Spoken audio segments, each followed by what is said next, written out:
What's going on, guys? Thanks for joining us today. My name is Zach Hernandez, and as always, I'm joined by my co-host, Matt Llewellyn. And today we are thrilled to be joined by Dieter Kurtenbach of San Jose Mercury, East Bay Times, KMBR, and the 49ers Game Day podcast. Dieter, how you doing today? Good. You're catching me at a Giants game, but given that the Giants already have the lead, the story's already written, so we're good to go. Let's talk some Niners, Yeah, man, they're doing good this year. I know Matt They are. doesn't particularly care for that. No, I'm a Padres fan, so Well, I live down in San Diego. Someone has to finish in third, I hear. Hey, at least it's not last. I'm a White Sox fan through and through, so I know a little bit about finishing third. This might be their year, but it's always fun to cover fun teams no matter what the sport. So absolutely here, and I was in Santa Clara earlier today, and excited to talk some Niners because they're as interesting a team as there is in professional sports right now, in my opinion. Absolutely, definitely, yeah. The news I think that shook everybody a little bit. Luckily, it doesn't seem to be too serious. Was Trent Williams left practice early with looks like his knee kind of bent weirdly. Yeah, Kyle Shanahan didn't seem to be too concerned. And you wrote an article for the Mercury News talking about how it kind of could open up Pandora's box and reveal how thin the 49ers are at offensive line. How big is this is a problem for the 49ers? Because they're deep in a lot of positions, but offensive line doesn't really seem like they're that deep. They say they're deep. That just means that they have bodies, and those bodies are roughly playing at the same level, and that level is not good enough. So, they're deep. They're just not good enough to play at the NFL level. It's a real problem. It's something that I've been talking to my 49ers Game Day co-host Jake Hutchinson about a ton. I brought it up a ton on KMBR, and I hadn't written it yet for the Merc, but yesterday seemed like a logical day to do it because when your backup at every single position is Dan Brunskill, I mean, that's a credit to Dan Brunskill, who's an outstanding offensive lineman and got it out of the mud and all that stuff. But he can't also be your backup left tackle, your backup center, your backup right tackle, your backup left guard, and your starting right guard. You can't clone Dan Brunskill unless the 49ers have technology I'm not aware of. And listen, you need to have, I firmly believe, about 5 elite players to truly compete for the Super Bowl. And the 49ers are one of the few teams in the NFL that I think have 5 unquestioned, you're not stretching the truth, elite players on the field every game. And one of them, unquestionably, is Trent Williams. He's, I think, the best left tackle in football. I mean, he engulfs human beings with ease. And if he's not there, I don't care if it's Jimmy Garoppolo or Trey Lance, that's a huge issue. The backup, Jalen Moore, isn't ready to protect the blind side of a quarterback for a successful team. And again, I don't give a damn which quarterback it is. Like, he's just not ready. He might get ready sometime down the line, but they gave Trent Williams a big contract for a couple more years. He's already been in the league for a decade plus, and they expect him to be their left tackle for a long time. His knee went the wrong way. I was one of the few people, I think, who saw it at practice. It was really like, oh no, in the moment. Walked off, slams his helmet.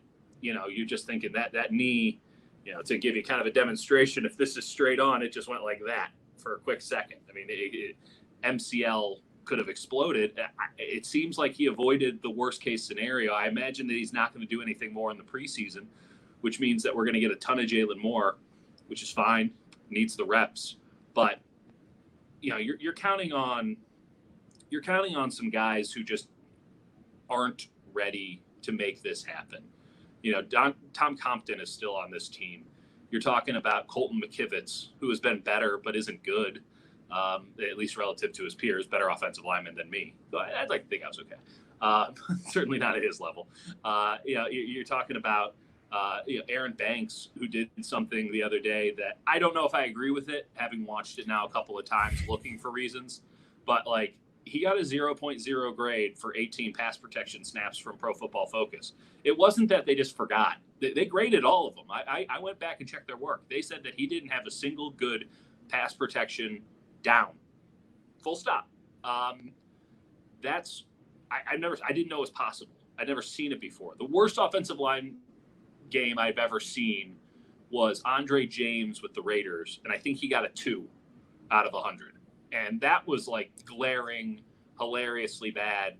So Banks getting a 0.0 in pass protection is This guy was 48, I believe, overall. I mean, that's a real problem. And by the way, he's injured. He's not even going to play for the rest of the preseason. They just don't have the dudes. And while, you watch them day in and day out, and you can kind of talk yourself into some of these guys, and certainly, Kyle Shanahan's scheme has made things easier for offensive linemen in the past, and they've certainly come out with some surprises in these past couple of years in Kyle Shanahan's system, like Dan Brunskill just absolutely locking up Aaron Donald for an entire game once.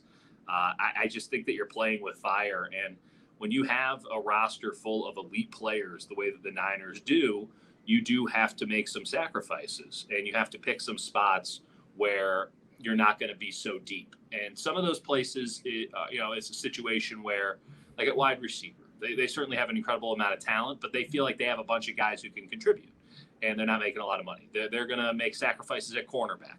They're going to make, calls there. But on the offensive line, they need their starters. Their starters are really good. But after you get out of the starters, it gets really hairy really fast. And it might even be the impetus to have to go with Trey Lance immediately, because he can make plays if the offensive line breaks down in theory. Whereas I know Jimmy Garoppolo can't, because I've seen it now for years and years and years going back to New England. So, I don't think that we've heard the last on the Trent Williams knee thing. I feel like the 49ers are overly downplaying it. I don't have any inside scoops on that or anything, but there's a peculiarity to that situation that it's kind of being glanced over. And I don't like it when the Niners do stuff like that, just as a journalist. And also it gives me flashbacks to Jalen Hurd when it was, he just has a tight back. Well, it turns out the back was broken. It's a little bit different than, a little bit of tightness, a little bit of soreness. So I don't think that we have resolution or sort of a clear understanding of when Trent Williams is coming back, but he's one of the best players in the NFL. He is a vitally important player on a team that is, sees themselves, and I think fairly so, as a Super Bowl contender. But you lose, as we saw last year, as we saw even to a degree the year before, you lose an elite player. It makes it that much harder to win on a week in, week out basis in the toughest division in football. It's scary. And if the 49ers don't feel stressed about this, then they're delusional, because I'd like to think that I have a good, decent enough read on offensive line. What they have going on offensive line as backups is just not going to be good enough, not in that division, not against that schedule.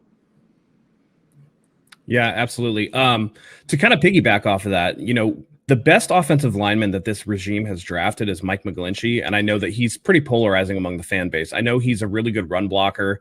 His pass pro is a little bit, up in the air. They drafted year it was him who was up in the air. He was consistently lifted off the ground. Yeah, we had a running joke here on the show. We called him Slim Mike, and we were imploring the 49ers to give him a sandwich. He needed to eat. Well, it's like he did that. He did. He ate. He's up at my weight now, which is saying something. So he looks great. He looks really good. He looks like somebody who should be paid $15 million to play tackle in the NFL, which is something we could not have said not too long ago. So right, he looks really good.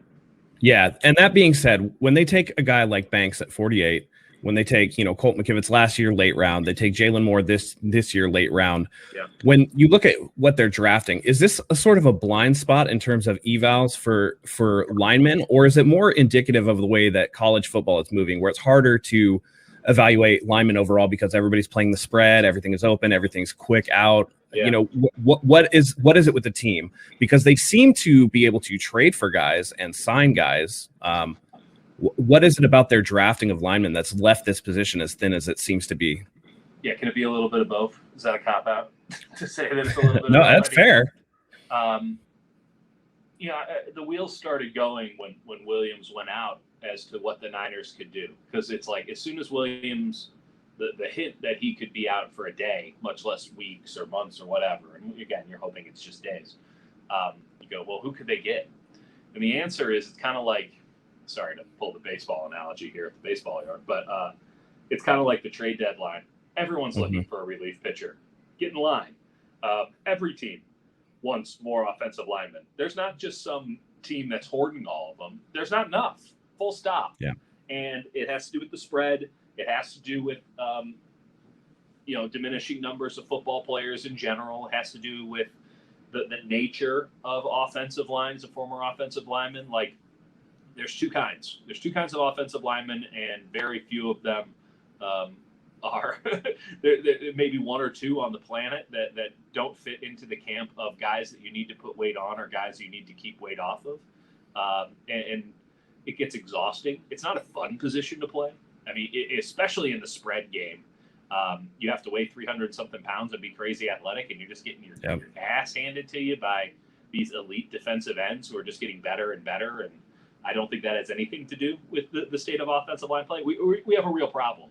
And I do think, again, this kind of – I'll piggyback my point off of your point, and we'll piggyback every which way.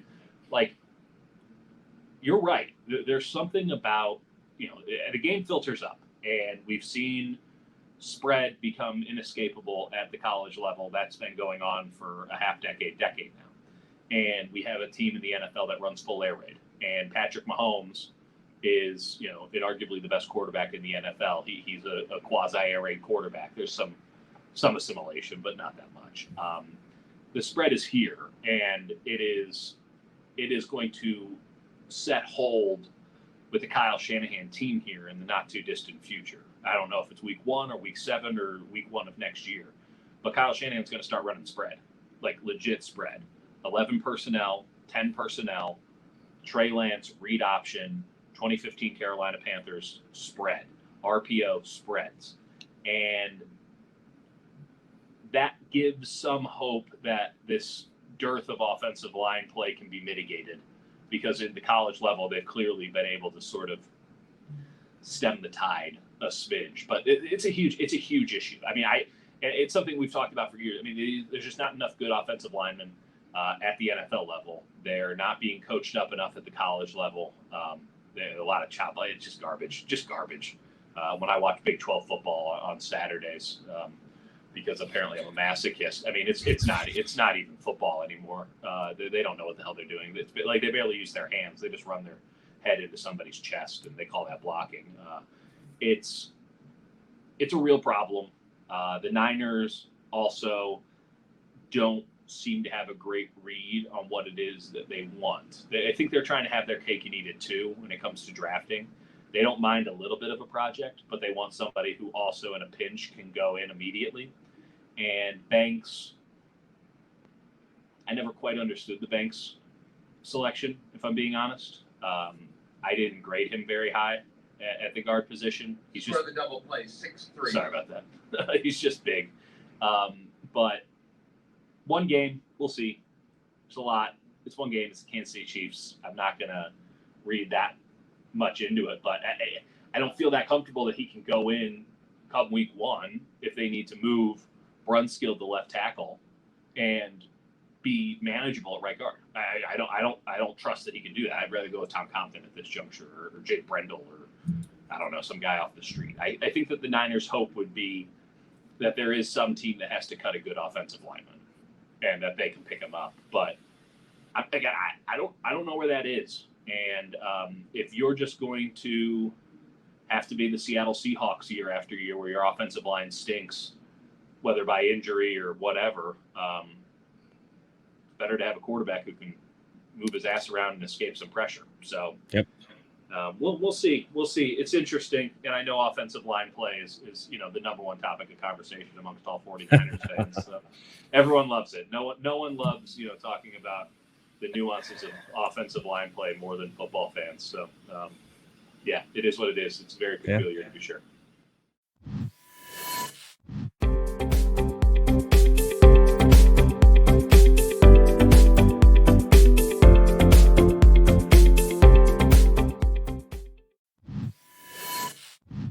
Most definitely. Now let's talk about who these offensive linemen should be blocking for under center. Trey Lance, Jimmy Garoppolo, Brian Baldinger was recently on 95.7 The Game, and he was basically alluding to the fact that, look, Trey Lance isn't going to show enough in the next 2 weeks to outright win the job from Jimmy Garoppolo. Mm-hmm. However, the Niners are going to need both of their play throughout the season to have, a shot at success or, postseason run. Do you agree with that? Do you think it's basically inconceivable that Trey Lance could outright win it in the next 2 weeks? Yeah, that's probably right. I mean, I haven't seen Brian Baldinger at practice once, so I love what he does. I love the Baldy's breakdowns. Don't get me wrong, but I hesitate to take him too seriously on this subject matter.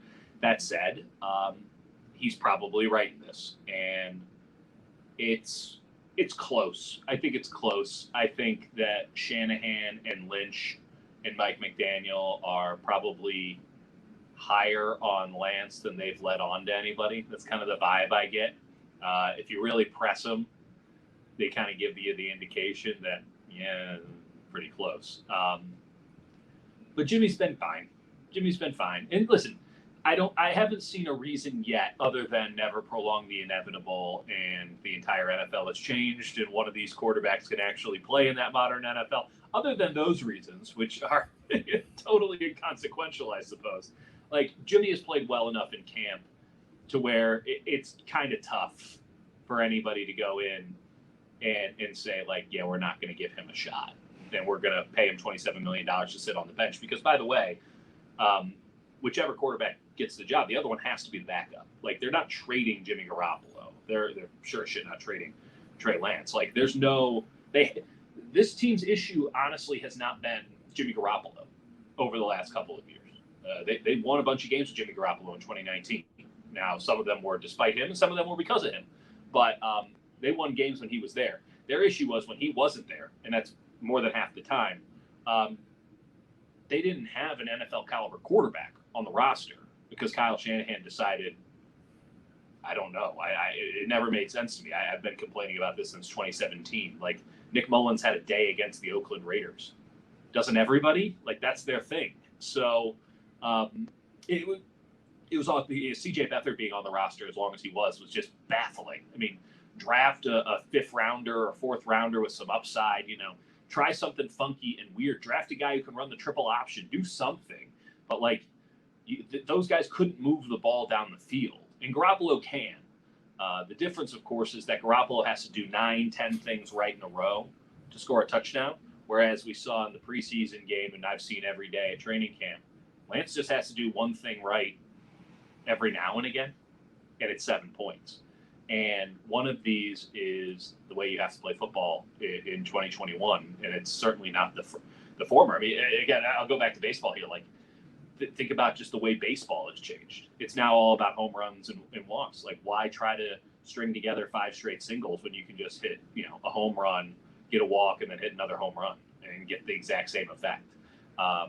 It's hard. It's hard against modern defense. It's hard against cover 6. It's hard to do, it's hard to execute. It's hard to execute, especially when other teams know what the hell you're doing, because Kyle Shanahan, as creative as he isn't reinventing the wheel here. So you have to execute at the highest level to get such little return, or you can execute at a very reasonable level for Trey Lance because of his talent and get a massive return. So I would start Lance week 1. I think that his issues so far have to do with situational football. I don't know how he learns without learning on the job. I mean, as much as the Niners want to try to drill him in practice, and legitimately, I think Jimmy looks better when they put time on the clock, down in distance. We need you to do X, Y, and Z in this period of time or before this happens against this stuff. When they get really circumstantial, Trey doesn't look as good, and Jimmy looks really good. And that makes sense. Jimmy has experience. Jimmy's been through the ringer. Jimmy's been a pro for 7-8 years now. Trey Lance has played 1 game outside of that Chiefs game in the last 2. It was against Central Arkansas. It was at home. And even before, he's playing small town Minnesota football, and he's playing at North Dakota State. So he's playing maybe 1 or 2 worthy opponents a year. Like, the jump up in level is insane, but the talent is insane too. And so I just think you're going to need him. I agree with that assessment. You're going to need him to be on the field to win games this year. Whether that's in a red zone package or if they bring him in if they go full, college football 2 quarterback system where they bring him in for a series or 2 so that they can run, double, read option and stuff like that. Like, they're going to use him. You don't give up that much capital. You don't have the guy with that much talent keep his ass on the bench. When he can get it done, he can move the ball. He can move the ball at the NFL level. The question is, will he turn over the ball as well? I think you have to let him take his licks. I think he has to learn the hard way. I think that Kyle Shanahan's going to think differently on that, and we can disagree, and it's his team, so he gets to do what he wants. But I get to say I told you so when in week 4 Jimmy throws 3 interceptions, and we all wonder when Trey Lance is coming in. And I think that it's an unfair situation for Jimmy, to be sure. We'll find out, but I think that the leash is going to be a lot shorter than a lot of people give him credit for. We're obviously having this conversation now, but there's no way that Kyle Shanahan can go to his team if Jimmy throws 2 interceptions in one game and he's locking on to one receiver and kind of doing that one read Jimmy thing that we've seen so often with him. There's no way he can go into his locker room and say, we're not going with Lance, who again will make mistakes because he's a kid, but will also run 25 yards if you give him enough space and bomb at 80 and we'll just do cool shit, for lack of a better term. Right. Jimmy doesn't do cool shit. Jimmy's out there doing the Kyle Shanahan drill impersonator, right? As much as I laugh about this, there is a truth to it. Kyle Shanahan thinks that he should be the quarterback of the San Francisco 49ers. I know how to run my offense. If I could, I'd go out there and I'd just do it. And Jimmy Garoppolo is doing his best to be Kyle Shanahan, proxy, physically as well. Whereas Trey Lance, he's just a different breed, man. He's just a different kind of cat. And we saw it for a minute in that preseason game. I think so much was left on the table in that game, not with just the drops or anything like that. I'm talking about they were having him run the Jimmy Garoppolo playbook. There's 2 other playbooks. Sacrifice 5-4. Sorry, there's 2 other playbooks that he's been running. I mean, they have an option playbook, and then they have a deep pass playbook that I guess they pulled off a little bit, but that's a throw that, let's be honest, think about the Sherfield touchdown in the preseason game. Jimmy's throwing that to Ayuk in the flat every single time. Yep. And it's a good play because it's 14 yards and maybe some yak, but the option for an 80-yard touchdown is there if you want to do it. And we saw Lance again and again and again push it downfield. Jimmy's ADOT in that game was just above 1. The average depth of target was just above 1. Now he only had a couple snaps, but just above 1. Sounds about right. He was, I think, second to last in the NFL in average ADOT last season. And Lance was pushing it 11 yards down the field every time he threw the ball. One of these things, again, is what you need to do to win in this sport, where the entire field is available because of the rules, where you have incredible athletes at wide receiver. You have offensive linemen who stink, running backs who are kind of just fast. Everybody's a Shanahan running back now. They can also catch the ball. It's basketball on grass, man. I think back to that Eagles-Patriots Super Bowl that Jimmy Garoppolo had enough, close view at, and that was the Big 12. That was just the Big 12, and it's over.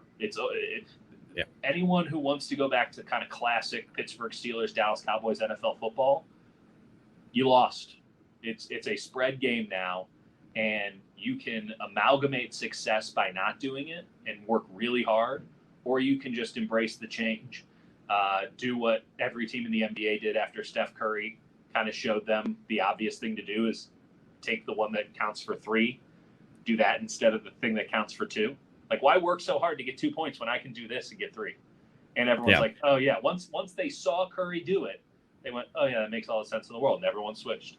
And I think Mahomes has done the same thing in the NFL. It's why are we working so hard when we can just get a guy? And it's not easy. It's not easy to get that guy, but the Niners have one. We can just get a guy who can do that or try to do that. And the Buffalo Bills did it. And, to a degree, the Ravens have done it. We'll see if Lamar can actually throw the ball, but Lord knows he can move it. Kyler Murray exists. There's a lot of teams that just said, we're going to go that route. That's an easier way to live. And at some point, the 49ers are going to be let's just do the easy thing.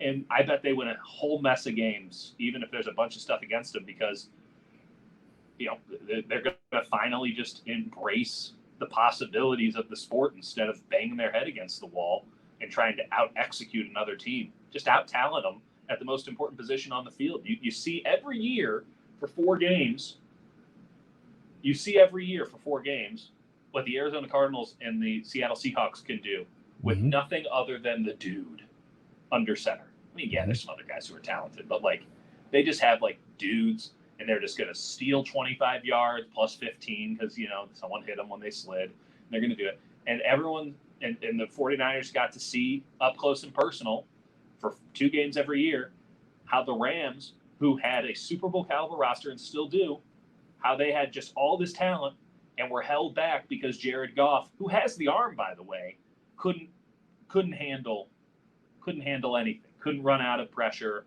just had to execute, just had to be dink and dunk. It's just that era is over. And the sooner the 49ers admit that, the sooner the 49ers just take the easy yards that are available to them, the sooner they can get on with winning a whole bunch of games and having one of the best offenses in the NFL. Because as it currently stands, I mean, Jimmy Garoppolo can be fine, but he's never going to be great. And greatness is the only thing that actually brings home championships. Yep.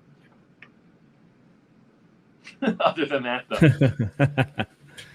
Yeah, seriously. I think Shanahan's trying to let the team decide for him.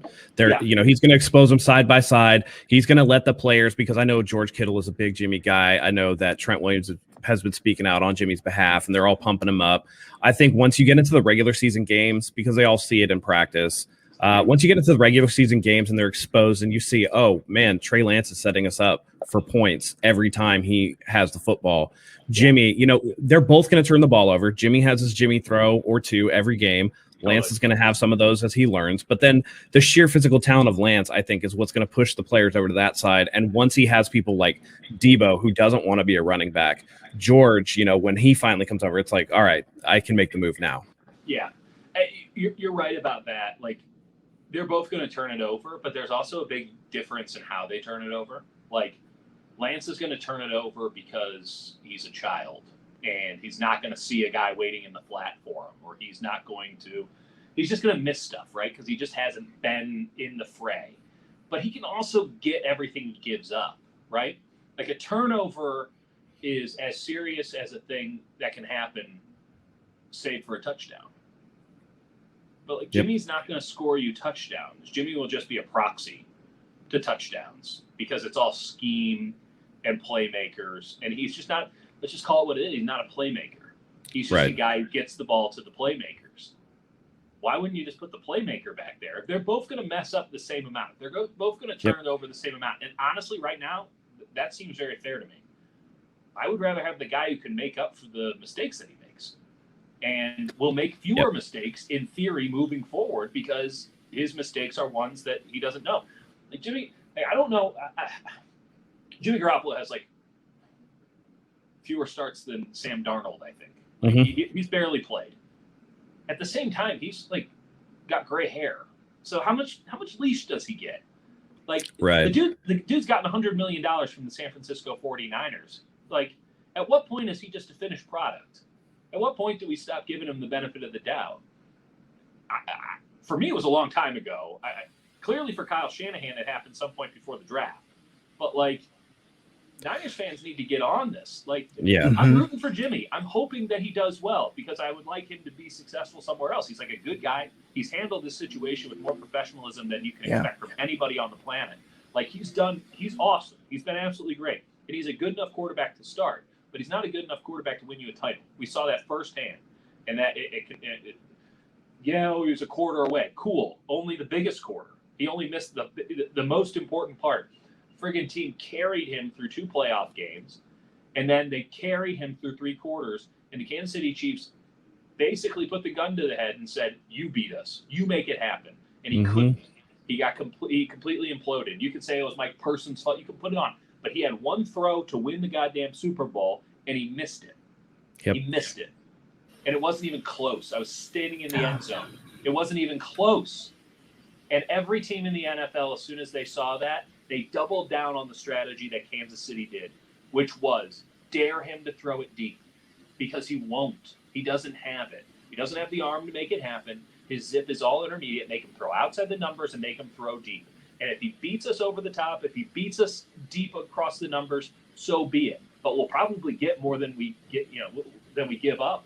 on those, just because he'll also lock onto a receiver. We can throw 4 guys to that side of the field in a jiff, and we'll have 3 guys standing waiting for it if he underthrows one going deep. You can't do that. You can't do that with Trey Lance.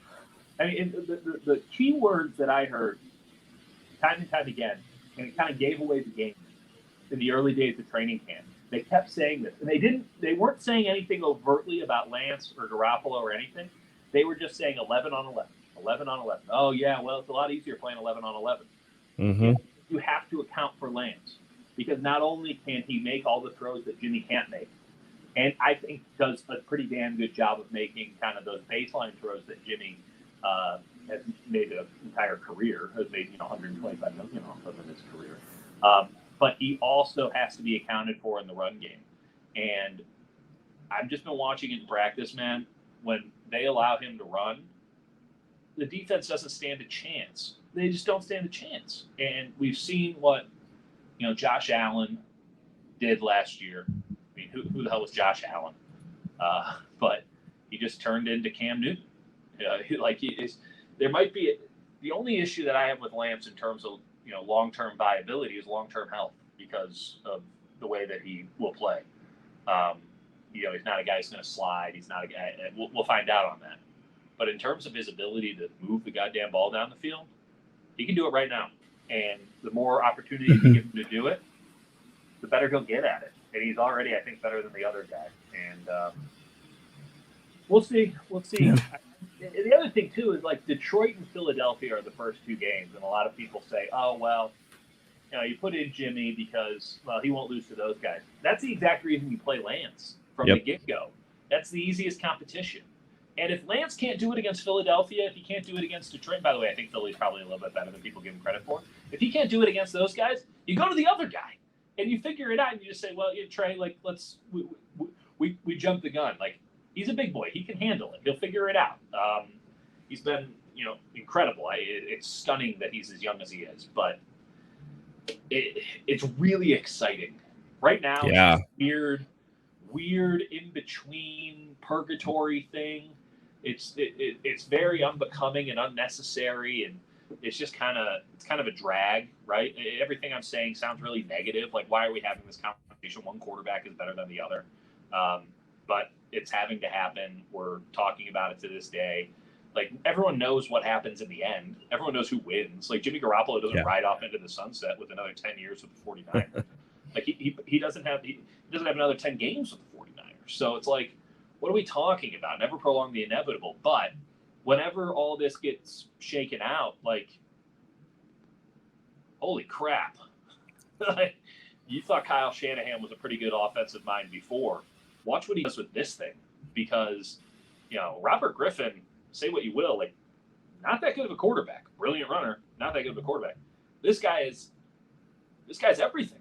I've never seen a player at the NFL level this multifaceted and talented with the size. The only guy that I really feel like compares is Russell Wilson, which is wild, because Russell Wilson, I know 49ers fans don't like people saying this, but like, Russell Wilson is the best. Like, he's unbelievable, man. Like, 49ers fans are delusional trying to convince themselves that Russell Wilson isn't just the coolest football player that ever existed, and just is so much fun to watch and all this stuff. Like, Trey Lance is that guy. And this is all just Matt Flynn, Russell Wilson 2.0. And, well, we know what happened for the Seattle Seahawks after they made that decision, and made the right call, obviously. They won a couple. They won a Super Bowl and went to a couple. And, had they just had they just taken the ball out of their quarterback's hands, they might have had 2. But here we are. Yeah, man, you're getting me excited over here. That's a great way to put it. You should be excited. Yeah, exactly. It's excited. Inevitable. Just let it happen. It stinks. I don't believe in prolonging the inevitable. I say just make it happen now. Let's get on with it. Like, he'll get better if you give him more reps, and it'll be a little bit of growing pains will pay off long term. But like, that's also just not Shanahan's way. I remember when they got Garoppolo on Halloween 2017, and I had to watch 2 more weeks of CJ Beathard, and it's like, what are we doing here? Like, you got this guy, like, let's get on with this. Like, put the other one in, put in Jimmy. And they waited a month. They It would have a month to put in Jimmy. And even then, it was only because Beathard broke his hand in the blowout loss to the Seahawks. Like, it wasn't Kyle's call. And ultimately, that's probably what's going to happen again. Like, Kyle, like, won't be able to pull the trigger, which is ridiculous because he just pulled the trigger on trading 3 first-round picks for this guy. You would think that, you know, he would have the conviction, but I think he's just going to wait for Jimmy to sort of do his thing. And in a way, that's not fair to Jimmy, right? Let Jimmy go out on a high. Like, let the allure of Jimmy persist for Jimmy, because you're going to cut him at the end of the year, or you're going to trade him at the end of the year if you're really lucky. Like, if you let Jimmy get injured or play like crap, now he doesn't have as much value to you as someone who has his contract, and he's not going to get as much money from his next team. And, like, as uncomfortable as this situation is, and as little as you owe anybody in the NFL, especially a guy who, you know, you kind of, his inability to be on the field has put you in this position. Like, Jimmy's handled this like such a pro. I would hope that they would do right by him. And doing right by him is not allowing him to sort of lose the job, just sort of taking it from him and making him a bit of a victim. But that's kind of my galaxy brain take on all of it. Yeah, absolutely. I love it. Dieter Kurtenbach, thank you very much. That was a fantastic time chatting 49ers with you. Hopefully, once season starts, we can have you on again. Hopefully, Anytime, break guys. down some Trey Lance football. Yeah.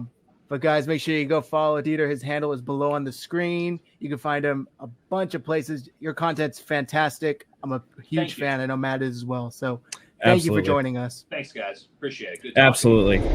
Go ahead and smash the like button. Give everybody here a follow. And until next time, everyone, go Niners.